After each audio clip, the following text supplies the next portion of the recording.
Hello friends, MR class में आपका स्वागत है। जैसे कि मैंने पिछली बार कहा था और क्लास का एंड किया था बक्सर के बैटल पर, और ये बक्सर का बैटल पर समाप्त जब हुआ तो अब पता चलता है, एक बात को हम ध्यान देते हैं कि आखिर ये बक्सर के बैटल से प्लासी के जो बैटल था, यानी कि प्लासी का जो युद्ध हुआ, इससे आखिर संबंध क्या है इसका। हाँ, क्योंकि ये दोनों का बैटल के समय में बहुत फर्क है। एक 64 में हुआ है ना, 1700, और एक 1756 से में इसकी शुरुआत हुई थी। 57 में बैटल हुआ और कंपनी पूरी तरह से बंगाल पर अपनी सत्ता 58 में की, 1758 में। 1857 वाला अलग है, लेकिन 1758 की बात तब 57, इसलिए 57 में जीत हुई थी। और इस पे कंट्रोल पाते हुए पूरी तरह से एक साल भर अंग्रेजी कंपनी को लगा, और वो 58 में पूर्ण रूप से बंगाल पर अपना शासन कंपनी जमा ली। बात है, ये कहानी है कि कंपनी और बंगाल के नवाब सिराजुद्दौला से शुरुआत होती है, क्योंकि पानीपत के युद्ध की असली लड़ाई तो शुरू होती इसी के साथ, सिराजुद्दौला के साथ। क्योंकि इसके पहले जो था अली वर्दी खां, क्योंकि अली वर्दी खां के मृत्यु के पश्चात सिराजुद्दौला को बना दिया जाता है। हालांकि अली वर्दी खां की मृत्यु एक संभावना ही थी, उसे मारा किसी बैटल में नहीं गया था, और ना ही उसे किसी बैटल के किसी साजिश के तहत मारा गया था। एक नेचुरल डेथ थी, और ना ही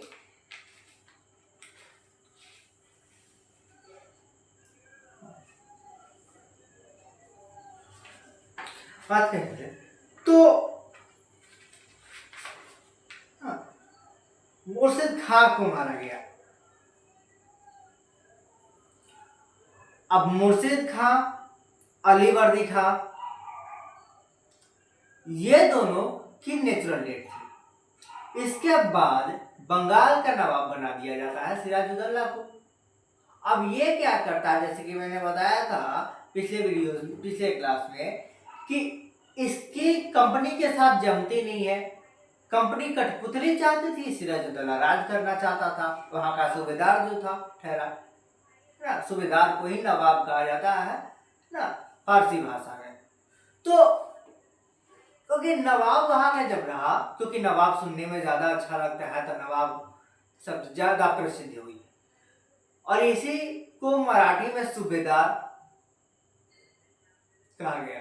तो जब यहाँ के जो सूबेदार था, जो नवाब था सिराजुद्दौला, वो कंपनी के जो सारे चीजों को कंट्रोल करने लगा, और साथ ही साथ वो नजराना मांगता, और नजराने के साथ साथ राजनीतिक मामलों से दूर रहने को कहता। राजनीतिक मामले से दूर रहने के साथ साथ किलेबंदी, सिक्कों का ढलान, ये सारी चीजें बंद करवा दिया।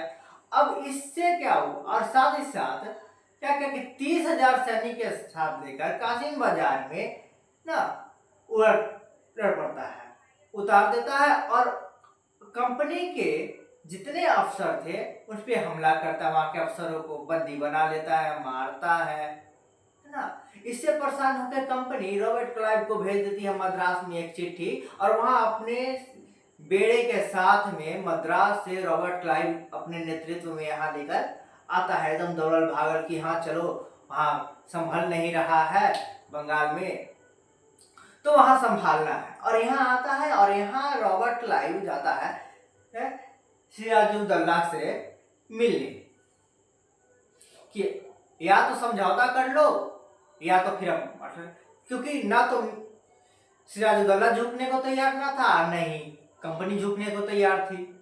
कंपनी अपनी शासन चाहती थी, क्योंकि उससे पहले कोलकाता और गोविंदपुर और एक स्थान और है। इन 3 जगहों पर को वो मुगल बादशाह के अफसरों को घूस देकर के खरीद चुका था। उसकी जमींदारी और राजस्व लेने की आदत पड़ गई। उससे लालच कंपनी की बढ़ती गई और ये ही सिराजुद्दौला को मतलब नहीं भाया, क्योंकि जितनी राजस्व अधिक आती थी ना वो कोलकाता से ही आती थी, मतलब ज्यादातर एरिया से। तो इससे क्या हुआ ना कि राजस्व में कमी आई और वहां के खजानों में कमी आई, जिससे सिराजुद्दौला पूरा कंध गया और साथ ही साथ राजनीतिक मामला में दखल देने लग गया था।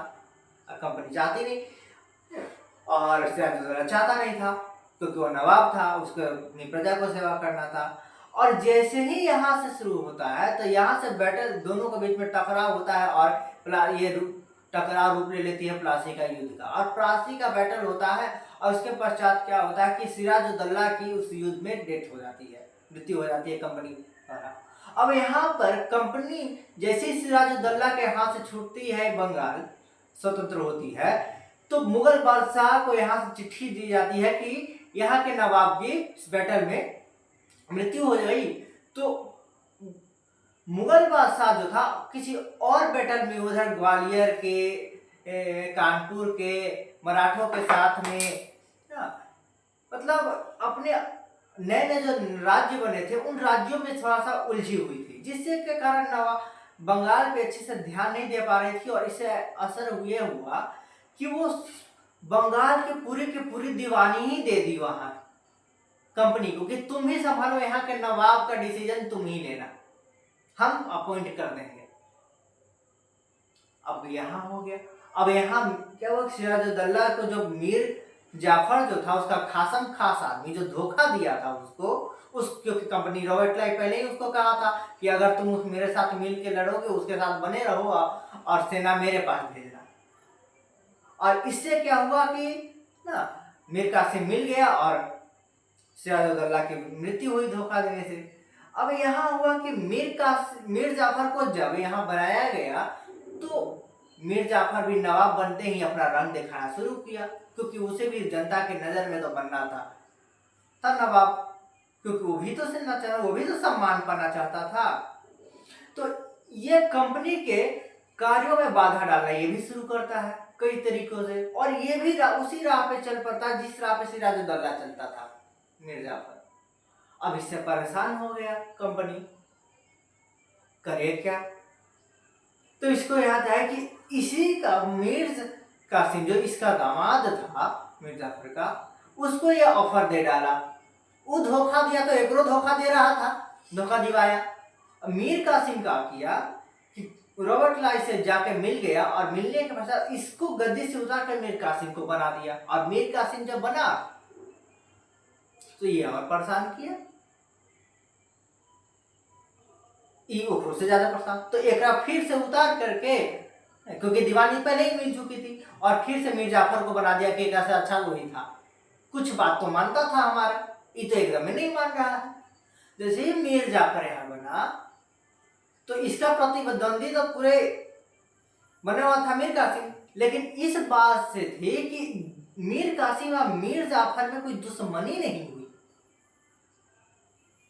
और इसका दूसरा अवध का नवाब है ना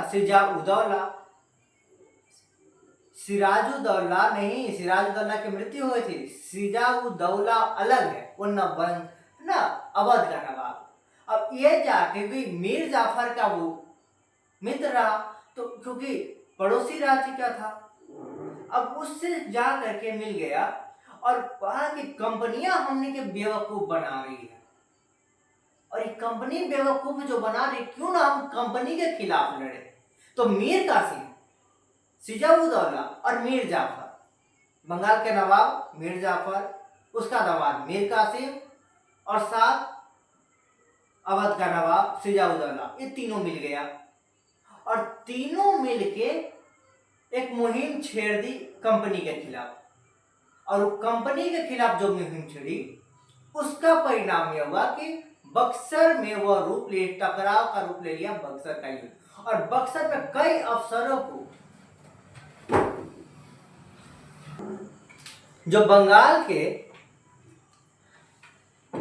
जो नवाब रहे थे मीर जाफर, क्योंकि उसका दामाद उसका साथ दे रहा था, वो और भी शक्तिशाली हो रहा था, क्योंकि पहले तो अलग हो गया था, क्योंकि लेकिन जैसे ही कंपनी फिर उसे हटाई थी, समझ गया कि हम दोनों के साथ गेम खेल रहा है, तो ये क्या किया ना कि अवध के नवाब को आदेश दिया, क्यों ना आप बक्सर में पहुंचिए और वहां के जो सैनिक हैं कंपनी के, हाँ, तो भारतीय सैनिक को आप हटा दीजिए, आप खास करके अंग्रेजों को गिरफ्तार कीजिए।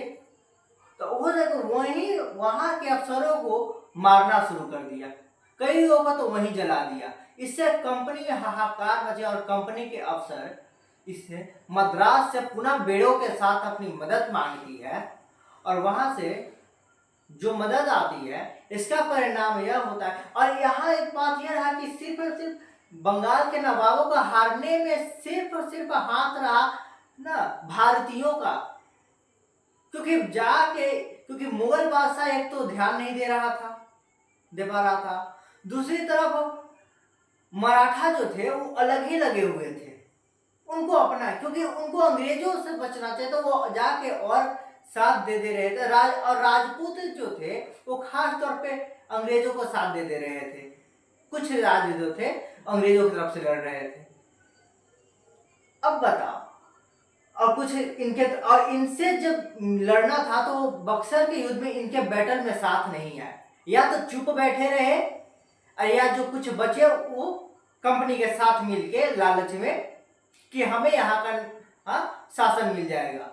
तो इस कारण हुआ कि जो बक्सर का बैटल हुआ, बक्सर का बैटल ऐसा रूप लिया कि इसमें पूरी तरह से बंगाल के नवाब की हार हुई, जिसमें बंगाल की नवाब की मृत्यु हो जाती है। और ये ही इसीलिए प्लासी के जो युद्ध हुआ था और बक्सर के युद्ध में यह संबंध रहा था कि असली बेड़ा यही जो बीज जो बोई गई थी प्लासी के युद्ध में, है ना, मीर का ना सिराजुद्दौला के मार के जो मीर जाफर जब बैठा था, यही समझिए कि यहीं पे ये बीज बो दिया था। और उसका पेड़ शाखा बनाने में मीर कासिम को बनवाया, क्योंकि उसको उतार के फिर मीर कासिम को बना दिया था। अब जब इसको हटा के फिर मीर जाफर को बनाया ना, तो दोनों दामाद और वो है ना ससुर समझ गया कि हाँ ये हमारे साथ गेम खेल रहा है।